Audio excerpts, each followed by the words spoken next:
Madame, Monsieur, bonsoir. Merci de nous rejoindre dans l'entretien de la semaine. Notre invité reçoit ce soir Hicham Bab Ahmed, consultant et enseignant à l'école des hautes études commerciales HEC et l'Institut diplomatique des relations internationales. Vous le savez, cette semaine s'est tenue la 20e tripartite gouvernement UGTA patronat dans la wilaya de Annaba. En somme, il a surtout été question de diversification économique et soutien à la production nationale qui seront le cap à suivre selon le Premier ministre et à maintenir surtout en cette conjoncture économique difficile.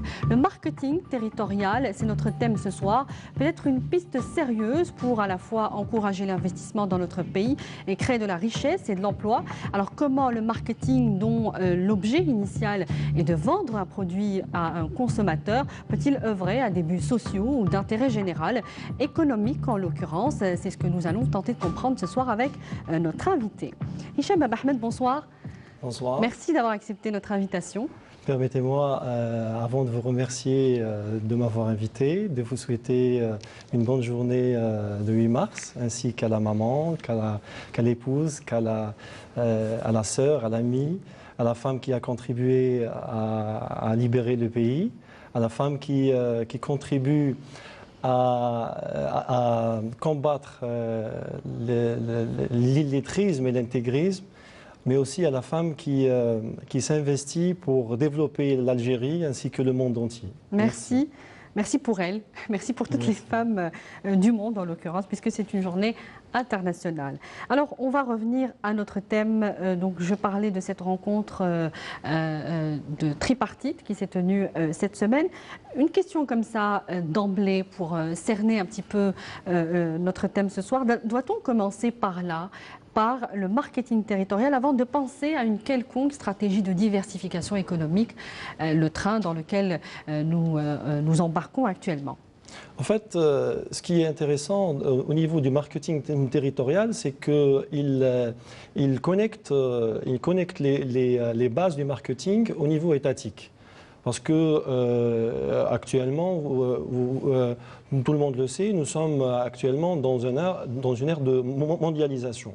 Et la mondialisation nous oblige à aller vers une entité unie et solide.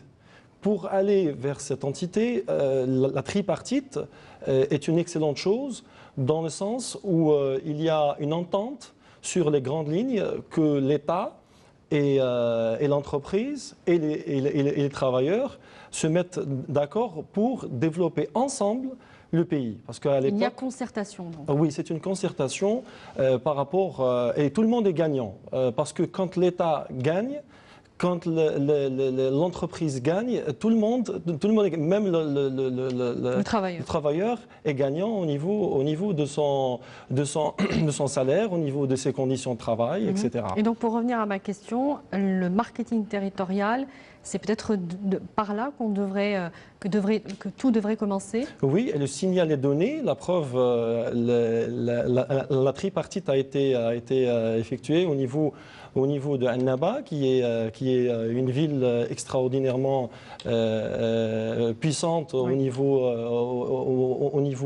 c'est une wilaya industriel. importante. Voilà, donc on est en train de penser à faire unir les entités ensemble, que ce soit Est, Ouest, Centre. Il n'y a pas qu'Alger, il n'y a pas que... Justement, vous avez voilà. un petit peu anticipé sur cette question que j'allais vous poser.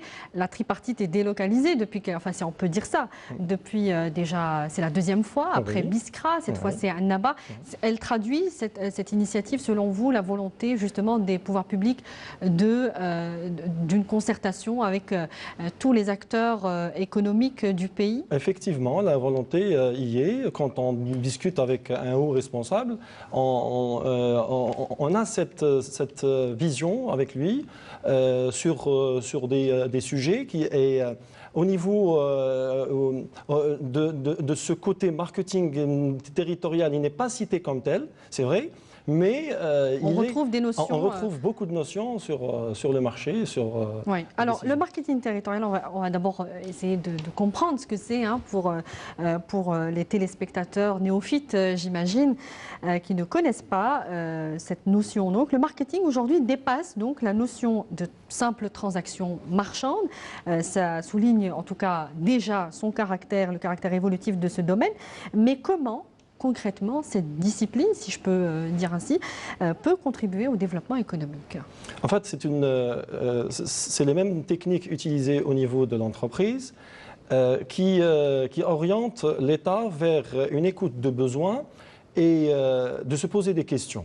Quand on se pose une question par rapport à, par exemple, pourquoi les investisseurs étrangers ne viennent pas assez ou plus nombreux ici en Algérie. Donc, on est en train de chercher des facteurs clés du succès ou de l'échec. Les deux. Donc, soit une opération a réussi au niveau international, au niveau d'un pays quelconque, si on prend en Afrique, etc. Ou alors, c'est un échec. Donc, quand on prend ce facteur, on essaie de le développer. Autant le marketing classique au niveau de l'entreprise s'occupe du retour sur investissement immédiat, autant au niveau étatique, on est en train de penser non seulement au retour sur investissement à très long terme, et donc on parle de stratégie, mais aussi au confort du citoyen. Et là, c'est à travers tous les domaines. Quand on parle de la carte biométrique, quand on parle de l'investissement, quand on parle des facilitations bureaucratiques, parce qu'il faut le dire, quand on parle avec l'entreprise, on nous cite souvent des problèmes bureaucratiques. Oui, essentiellement. Essentiellement. Et depuis plus de 10 ans, on est en train de vivre un démantèlement bureaucratique. Et ça, c'est extraordinaire. Au niveau de l'entreprise, on s'occupe des besoins de la cible, qui est le client. Au niveau de l'État, on s'occupe du besoin du citoyen. Donc, à travers le besoin du citoyen, on doit essayer de faciliter l'accès aux entreprises étrangères ou alors nationales afin de créer le plus d'emplois. Parce qu'il faut le rappeler, l'entreprise n'est pas là pour absorber le chômage. C'est ça la différence entre le marketing territorial et quand il y a absence de marketing territorial. L'entreprise est là pour créer une richesse. Et à travers ça, c'est autour de cette entreprise l'État va garantir, bien sûr, des conditions de sécurité, des conditions bancaires, etc. Et à travers ce cheminement stratégique, l'entreprise va créer plus d'emplois. Ces emplois vont consommer et le cycle économique va être plus puissant et plus dynamique à moyen et à long terme. Alors, je vais essayer de paraphraser un petit peu ce que vous dites. Dans le cadre du marketing territorial, on transpose les choses, si j'ai bien compris. L'entreprise devient client, le territoire se transforme en produit et les pouvoirs publics agissent en tant que promoteurs. C'est bien cela. Mais est-ce que cette équation sur le terrain est aussi simple, du moins chez nous ? Elle peut être simple quand on voudra travailler ensemble.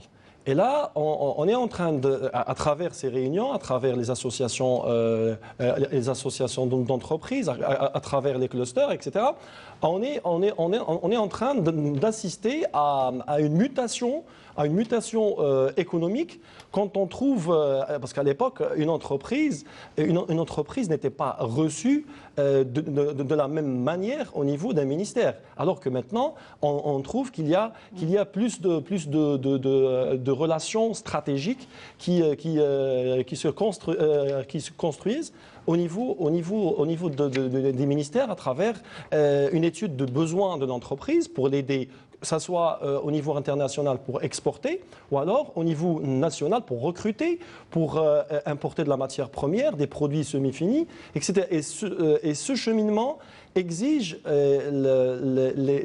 des efforts à tous les niveaux, que ce soit au niveau étatique, au niveau d'entreprise et au niveau citoyen. Alors on va y revenir, mais avant, on va se concentrer un petit peu sur l'entreprise qui, si j'ai bien compris, joue un rôle finalement central, d'abord parce qu'elle a ce pouvoir de décision de sa propre localisation. Alors, comment justement convaincre aujourd'hui les entreprises d'opter pour certains territoires et pas pour d'autres, sachant que tous les territoires ne se valent pas? Oui, alors pour l'entreprise, il lui faut des conditions. Parmi ces conditions, c'est la ressource humaine, c'est le transport, c'est l'assiette foncière. Quand vous allez, et à travers les universités, aujourd'hui, on a énormément d'universités en Algérie comparant aux années 60-70. Et là, le facteur formation... Alors, quel est le rapport avec l'entreprise? Justement, l'entreprise souhaiterait recruter quelqu'un qui est formé pour répondre à ses besoins. Et à travers les universités, la connexion entre l'université et l'entreprise pour orienter la formation de l'université vers les besoins de l'entreprise est un facteur facilitateur et encourageant qui va permettre à l'entreprise de recruter. Donc, alors, plus un territoire forme d'étudiants, d'intellectuels, j'ai envie de dire, plus l'entreprise sera attirée vers ce territoire. Si vous voulez attirer une entreprise, proposez-lui un foncier, des ressources humaines capables de s'investir et du transport. Ces trois choses, bien sûr, quand on parle des trois choses, aussi les moyens financiers. Parce que la banque, et aujourd'hui, on assiste à la numérisation de la banque. Là aussi, c'est un facteur essentiel. Donc, quand il y a ces trois ou quatre volets, l'entreprise ne peut que réussir. Alors, il y a aussi cette question de savoir est-ce que c'est le territoire qui va s'adapter aux besoins, c'est ce que vous êtes en train de dire, aux besoins de l'entreprise qui a ses critères, mais aussi l'entreprise qui s'adapte ou qui va apporter la richesse et l'emploi notamment au territoire. Qu'est-ce qui prime? Oui, mais là, c'est vrai qu'on se pose la question, mais le souci, il faut intégrer le facteur mondialisation. L'entreprise est obligée d'être aux normes internationales, aux normes mondiales. Sinon, le produit qu'elle va fabriquer ne sera pas en accord ou en phase avec le besoin du client qui a actuellement. Isolé. Le client, il peut être isolé, mais il est connecté.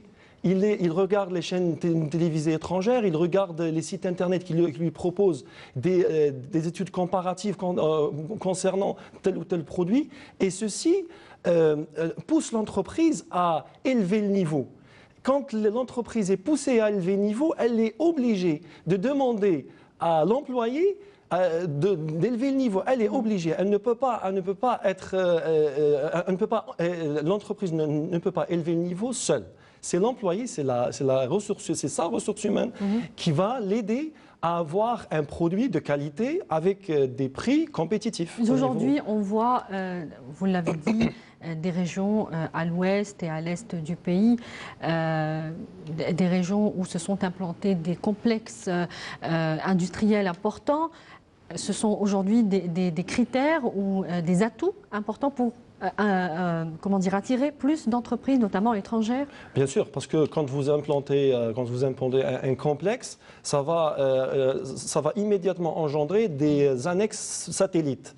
C'est des sous-traitants qui vont s'intégrer au niveau de cet environnement. L'environnement sera favorable aussi pour attirer des personnes peut-être d'est en ouest, ou le contraire, pour s'installer au niveau de la localité parce qu'ils trouvent le travail adéquat à ses études.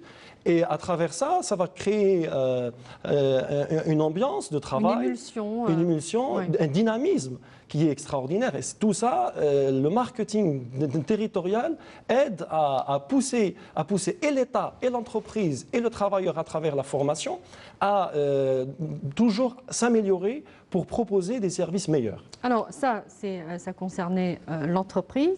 On va peut-être s'intéresser aux autorités locales, c'est comme ça qu'on les appelle chez nous, ou autorités territoriales, comme on les appelle à l'étranger. Depuis l'avant-dernière tripartite, les collectivités locales ont reçu des directives assez claires, celle de s'orienter vers un nouveau modèle de gestion basé sur l'initiative économique, être plus agressif et la bonne gouvernance. Elles ont été épinglées notamment par le ministre de l'Intérieur sur leur bilan assez comment dire, moyens par rapport à l'initiative économique. Aujourd'hui, elles ont reçu des directives dans ce sens. Qu'est-ce que vous en pensez? Est-ce que ça rentre justement dans le cadre du marketing territorial? Exactement. Nous, là, par rapport à cet axe, nous sommes en train de parler optimisation. On ne peut pas aller vers la bonne gouvernance s'il n'y a pas optimisation des dépenses. Parce que quand on dépense sans compter, on risque de trop dépenser et donc le citoyen ne va pas recevoir le retour sur investissement. Il faut bien dépenser dans un endroit qui rapporte de l'argent. Est-ce que cette initiative va être bonne pour garantir une stabilité économique? Oui, parce que quand on minimise les dépenses et maximise les profits, on est en train de s'orienter vers une économie orientée entreprise. En entreprise, on est géré de la sorte qu'on minimise les dépenses et on essaye d'avoir plus de marché. C'est ce que je pense, essaye de Justement, parler. les directives étaient dans le sens de trouver des financements ailleurs que par le trésor public. C'est ce que attendent aujourd'hui les hauts cadres de l'État des collectivités locales, qu'elles s'autofinancent, ou en tout cas qu'elles aillent vers ce modèle économique. Alors, quels sont les moyens dont disposent, selon vous, les communes, les wilayas notamment, pour renforcer le marketing territorial? Comment doivent-elles s'y prendre, en tout cas? Alors, le premier axe, c'est la formation. Formation de qui, particulièrement? Quand on parle des collectivités locales, on parle des fonctionnaires au niveau de la mairie. Des élus eux-mêmes? Des élus eux-mêmes, oui, bien sûr. C'est tout. Vous pensez que les élus ont un problème aussi par rapport à la compréhension du marketing territorial? Est-ce que cette notion pédagogique peut leur échapper? Écoutez, quand on parle marketing, quand on dit marketing, ça sonne directement publicité. Ils pensent peut-être... C'est péjoratif? Peut-être c'est péjoratif. Il vous dit, moi je suis un élu, je dois préserver la culture, je dois préserver... Il pense que le marketing est là pour nuire à ce patrimoine, alors que c'est le contraire. Au contraire, le marketing territorial va faire travailler dans un ensemble intelligent, tous les acteurs, y compris les spécialistes en culture. On ne va pas clochardiser un endroit juste pour essayer d'attirer le maximum de tourisme. Oui. Au contraire. Et donc, quand on parle formation, c'est beaucoup plus pour aller vers une stratégie pédagogique au niveau national. Parce que quand on parle marketing territorial, on passe de la minimisation des dépenses.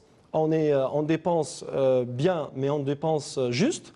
On parle de l'écoute des besoins, on parle de la facilitation bureaucratique, et ça, ce n'est pas de la publicité, ça, c'est des conditions. Ça, c'est pour améliorer la condition de l'investissement. Plus il y a investissement, plus il y a absorption de chômage, plus il y a recrutement, il y a une machine qui commence qui s'enclenche. Une machine qui Mais justement, par rapport à la connaissance du territoire à travers son image, son identité, c'est ce que vous êtes en train de dire, ainsi que ses forces et ses faiblesses, ses atouts naturels. Déjà, il y a certains territoires certaines régions qui sont absolument magnifiques, qui parlent d'elles-mêmes. Alors, c'est ce qui permet donc d'envisager une politique d'attractivité qui doit jouer ce rôle. On a parlé des collectivités locales, il y a aussi le citoyen. Oui, alors là, le citoyen a un rôle à jouer extraordinaire, parce que quand le citoyen prend conscience que cette stratégie va lui apporter de meilleures conditions de vie, il sera directement et automatiquement intéressé. Parce que quand on parle du tourisme, par exemple, le touriste, quand il vient en Algérie, ce n'est pas un ennemi. Au contraire, c'est quelqu'un qui va m'apporter une culture, je vais apprendre une nouvelle culture. Il faut le prendre de ce côté. Et là, beaucoup de régions ici en Algérie ont compris ça, ça fait vraiment longtemps. Mais c'est vrai que les infrastructures n'ont pas suivi. Peut-être que par rapport aux conjonctures qu'a subi l'Algérie, on n'était pas en position de force pour investir beaucoup d'argent. Et donc là, on est en train de voir un changement radical. On est en train d'investir dans les infrastructures. On est en train d'investir dans la formation. Il faut l'implication du citoyen. Le citoyen doit agir en intelligence collective. Il est obligé de réfléchir à très long terme. Quand il va apprendre des langues, c'est une farce. C'est une force quand on apprend l'anglais, l'espagnol, l'italien, pourquoi pas le chinois. Et là, c'est une force nationale. Oui. Si, par exemple, un chauffeur de taxi va recevoir un client étranger, le client sera ravi de parler, de discuter, même quelques mots. Oui. On ne demande pas une discussion parfaite, mais quelques mots, ça lui fait plaisir, ça lui fait chaud au cœur. Alors, juste pour revenir un peu aux initiatives qui sont entreprises par l'État, notamment dans le cadre du marketing territorial, est-ce que vous pensez, par exemple, que le découpage administratif qui a permis, dans sa première phase, la création de 10 wilayas délégués dans le sud du pays, peut contribuer aussi à donc permettre une meilleure visibilité on le sait, les wilayas du Sud sont immenses, ouais. Et donc il fallait revoir le découpage administratif. Est-ce que cela rentre aussi dans le marketing territorial? Oui, effectivement, parce que quand on compare l'Algérie à des pays européens, on peut dire que l'Algérie représente peut-être 5 ou 6 pays en Europe. Oui. Et donc, je pense qu'on était obligé de donner un accès au pilotage à des wilayas qui étaient immenses. Ce n'était pas possible pour une personne de gérer un territoire aussi... Donc aujourd'hui, il y a cette notion... oui. Dans les initiatives de l'État, il y a cette notion de marketing territorial. Oui, quand on voit la politique qui est appliquée depuis une dizaine d'années déjà, on lit à travers les lignes qu'il y a objectif de marketing territorial, même s'il n'est pas cité comme tel. Alors, l'objectif, évidemment, de la diversification économique, de toute politique de diversification économique, est d'arriver à l'exportation. L'exportation hors hydrocarbures pour l'Algérie notamment. Aujourd'hui, l'État s'attelle à réduire donc l'importation, favoriser l'exportation hors hydrocarbures. Dans vos recherches, vous avez établi le lien entre l'information économique et l'entreprise. Oui. Est-ce que vous pouvez, et surtout la diplomatie qui peut permettre la connectivité entre les deux?